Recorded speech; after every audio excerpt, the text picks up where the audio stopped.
Nandito tayo ngayon sa FKM Imus branch para kunin ang ating top box.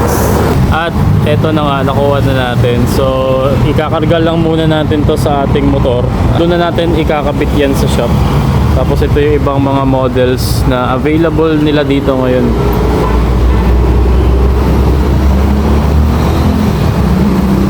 Maganda rin talaga mga unit ng ng FKM eh. Tingnan nyo tong ADB oh. Solid din talaga.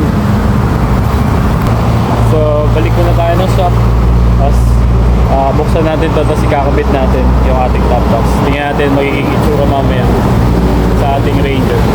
At ito na nga guys, ang ating free na SEC top box sa ating Ranger 150. Ayos din naman yung design niya, hard plastic. Ganda ng backrest to. May logo ng SEC.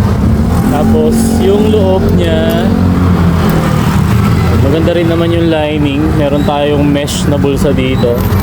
May extra tayong sticker, dalawang susi. Tapos ang galing kasi meron pang SEC na parang foam na emblem dito.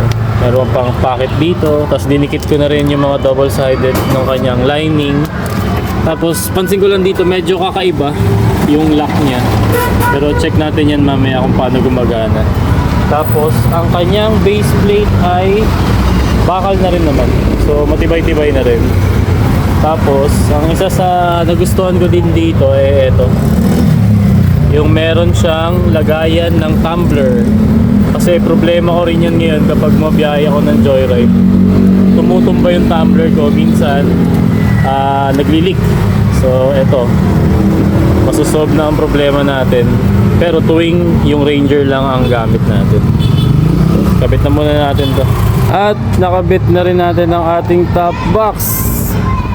Yun. Bumagay naman siya, pero sa totoo lang parang nalilitan ako sa 45 liters para sa kanya. Parang pwede pa nga siya mag 55 liters. Pero okay lang naman kasi free lang naman yan eh. Hindi naman lahat ng dealer nagbibigay ng free na top box. Tapos SEC pa, kahit pa sabihin natin na late okay lang.